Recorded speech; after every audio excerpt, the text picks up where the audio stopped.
guys, it's your girl Steph. You can find me online at Stephanie L. Dixon. That's on IG, Twitter, TikTok, YouTube, Facebook, at Stephanie L.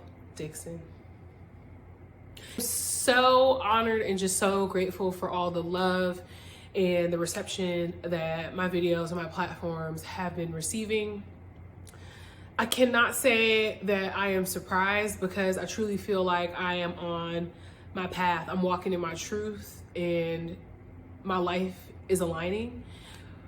And so it's not a feeling of being surprised. It's just a real sense of like being overwhelmed and just eternally grateful. Like, I'm so grateful for my journey. I'm so grateful for you all. I'm so grateful for everyone that's supported me and has helped me, really get to this point and get to this spot.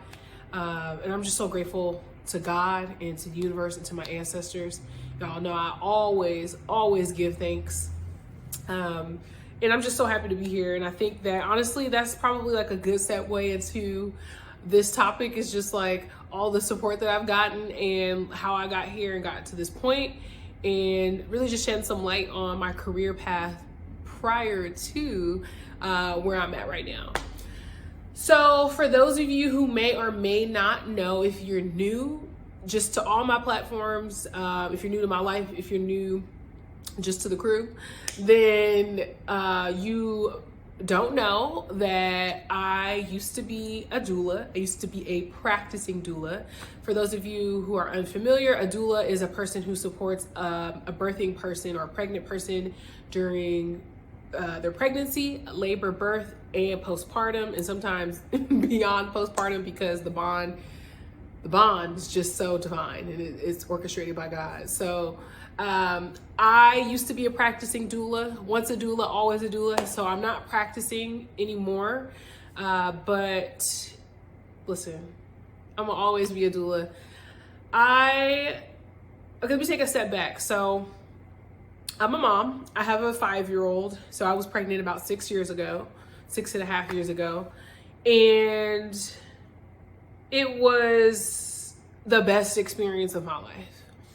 I always knew I wanted to be a mom.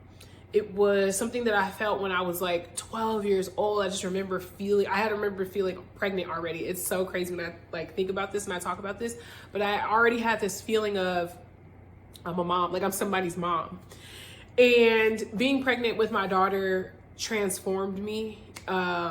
It brought me to some pretty like dark places early on in my pregnancy. I felt really like depressed, and I was processing a lot. I was going through a lot. You guys, I just graduated college. I took my time to graduate college. I had been in school for probably 6 years, I think, before I graduated. That's another video. But I had been in school and I just graduated, and I had this trip planned to Miami to celebrate, and literally days before my graduation, I found out that I was pregnant. And I was just like, oh my God, on edge, like full blown anxiety. I was just like, I can't even drink on this trip. And I was just like, I can't drink. How am I gonna fake this? I'm gonna do another video on like how I found out I was pregnant, when I found out I was pregnant. I'm gonna go into detail, like telling my family, telling my friends, because yeah, it's a lot there.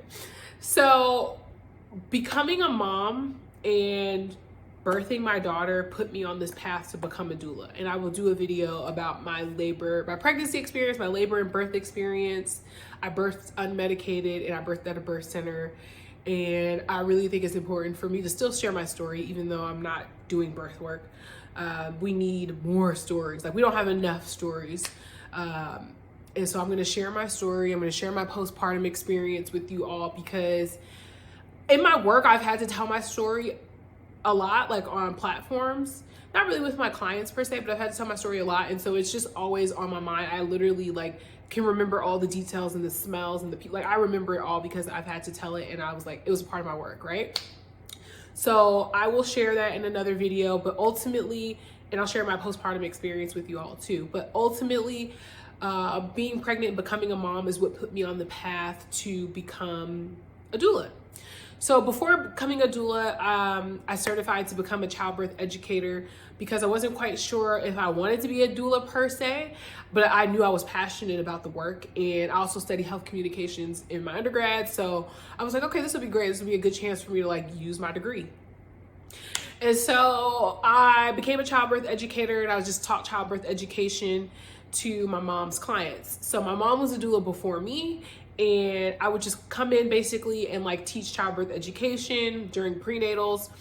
And for those of you that don't know, doulas do, some doulas, not all, but most doulas do prenatal visits where we'll meet with our families prior to going into labor and birth to teach them what they may or may not expect, and to just establish a connection and a bond and a relationship with them ultimately. So I would come in as a childbirth educator, and I would teach childbirth education, and I like build out curriculums, and I had mentors, and my mentors would help me and ultimately help my mom, right? So then after doing so many childbirth education sessions during prenatal visits, I would build a bond with these families. And my mom would be the one who was going to their births and having a backup, someone outside of the two of us who would come in and support my mom if and when she needed a break.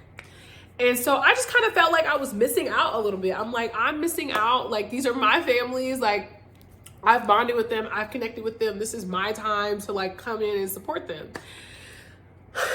And so then I was like, I don't know, I just felt like I was missing out.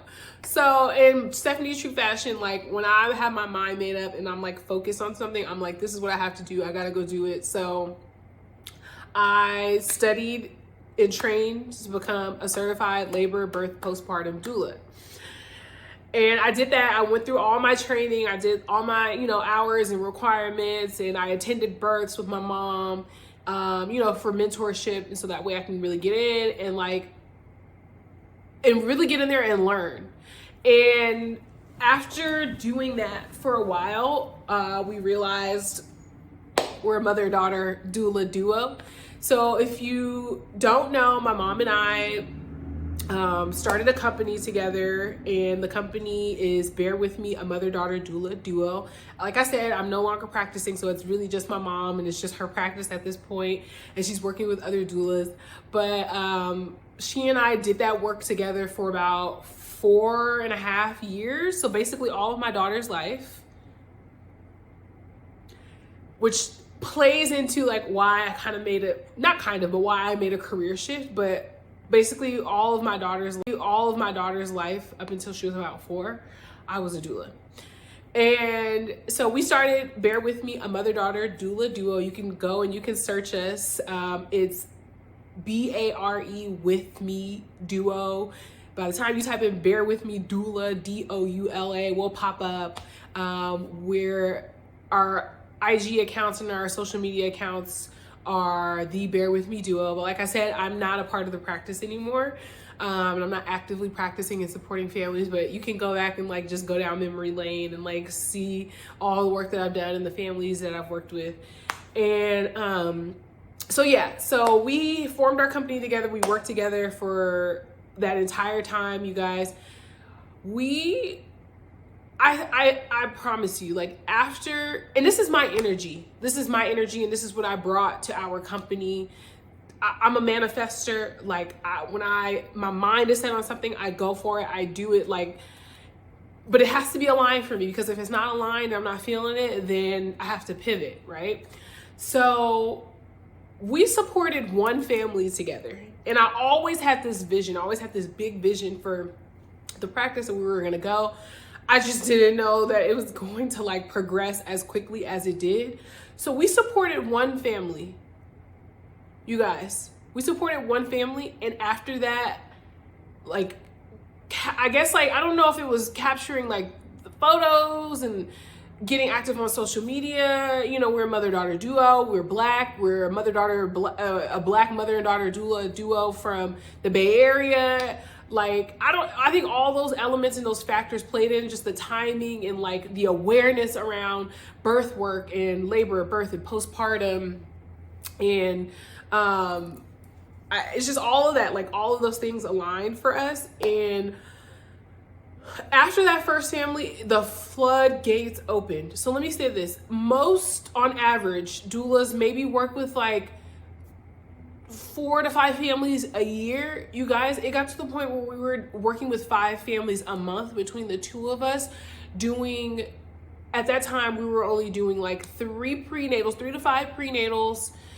And I was pretty much working every day. We were on call. Like, it was a lot. And we got to the point where we were working with, like, after a year, we were probably working with about 3 families a month.